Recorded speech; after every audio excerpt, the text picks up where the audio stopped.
they just had a better start than us. You know, we knew what the game plan was. They were going to run the ball. We just need everybody to do the job. You know, it's just 1-11, and you know, like the first play, you know, everybody does their job, and we stop them. You know, the game could go either way, but I think we handled it well, regardless of what happened. But yeah. Jacob, for you, I mean, again, I know I've been asked this question a million times, but this is possibly your last game ever in uniform. You said probably wouldn't hit you till after the game, maybe maybe tonight with your family, but just raw reaction from the game, the emotion of that, and what you think it's been to play and hear what Coach Beard has to say about you as a person, as you as a player.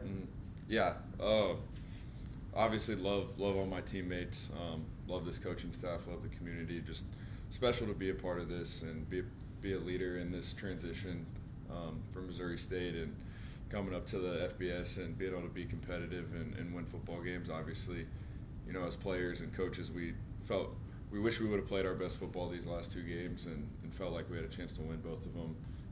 It just didn't go our way. But yeah, I don't think it's necessarily completely hit me yet with some of the bowl game uncertainty and hoping we find a way to sneak into a bowl game so I get another opportunity with all these guys. But yeah, I just love being a part of this team and a part of this community. I know it's kind of dated now, but truly, I mean, you go in the portal last year, you had to have some really tempting stuff. To come back, I mean, what was it about this place not going to play for maybe a SEC or Big Ten or somebody else that could have offered you a lot? Yeah, it's just kind of like I said, just, you know, wanting to be, you know, a leader in this transition, wanting to be a part of, you know, something bigger than myself, and felt like that was here at Missouri State. You know, I'm excited to be able to, you know, come back in 10 years and see where this program's at and know that me and guys like Kanye and just everybody on the team helped, you know, set the foundation for Missouri State football. Kind of that same thing for you. You come from California, probably didn't know much about Springfield outside of the visits you took, but I'm sure it feels a lot different coming off Plaster for the last time ever, right? Like It just feels like a whole different experience from when you got here. Nah, for real, it did. You know, coming in, I was shook. I never left the West Coast. The farthest I've been was Arizona. So coming out to Missouri, it was definitely an adjustment, and it still is from time to time. But you know, the guys and you know the team had open arms, so you know I fit right in. It felt like a family, and you know it is a family. And your family was loud today in the stands. It was easy to hear out there. How cool is that, just to have your last time out there at Plaster, your family here? Like you said, first time you meet Coach Beard, give him a gift like that. Like, was that kind of a special experience for you? Oh, no, big time. You know, just having people I know and that I grew up with here with me, that's why it really hasn't hit me yet, because I'm surrounded by family and love. And, you know, big shout out to them for coming out and surprising me, but it's a good feeling. Jacob, how did the weather kind of playing into the offense a little bit? It was pretty gross out there, so how did you guys really kind of push through? Yeah, I felt like we did a good job.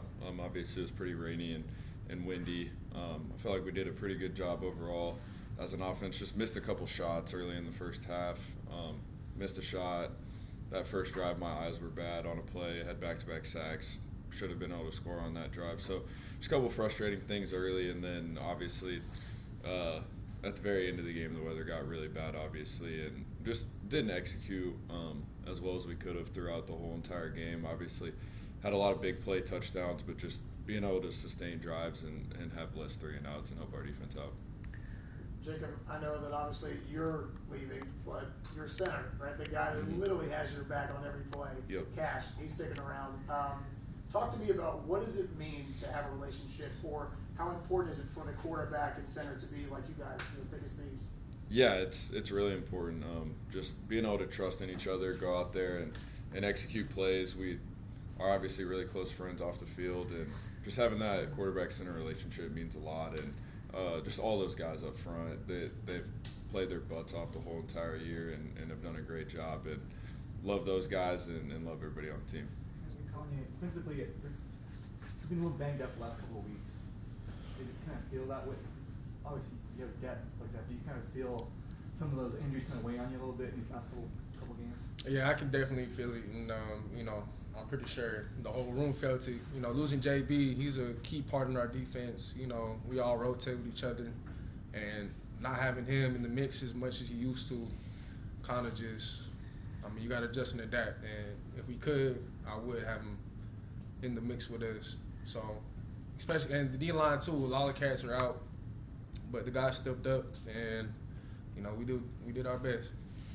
For both of you guys over the next 8 days, kind of just waiting, seeing what's going to happen, what do you kind of expect out of that? Is that going to be tough? Is that going to be sort of you turn to the field and just kind of grind it out until it's over?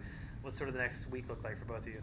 Yeah, I think watching some of the games today, and then we'll kind of have an idea of what's going on. And then, yeah, just going from there and taking some time to recover and, you know, still being around, still being ready for that opportunity, and then just going from there, whatever happens. Yeah, you know, just be patient.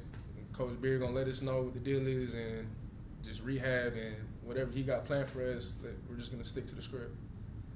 Jacob, future-wise, I mean, obviously, you put up records here that are going to leave some pretty big shoes to fill for the guys behind you. So, two-part question. Number one, what's your advice to Deuce and Cole and the guys behind you that are hoping to, you know, step in your shoes next year? And number two, what's the future hold for you?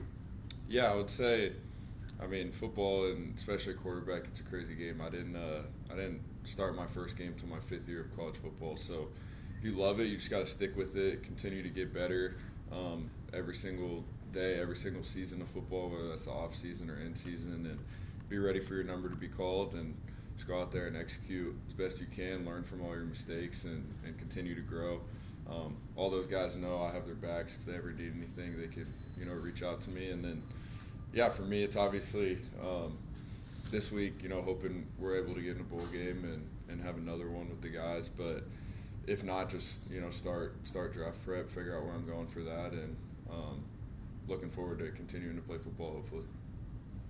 On that note, thank you guys so much for Yeah. this for tonight, but for all your contributions. Thank you.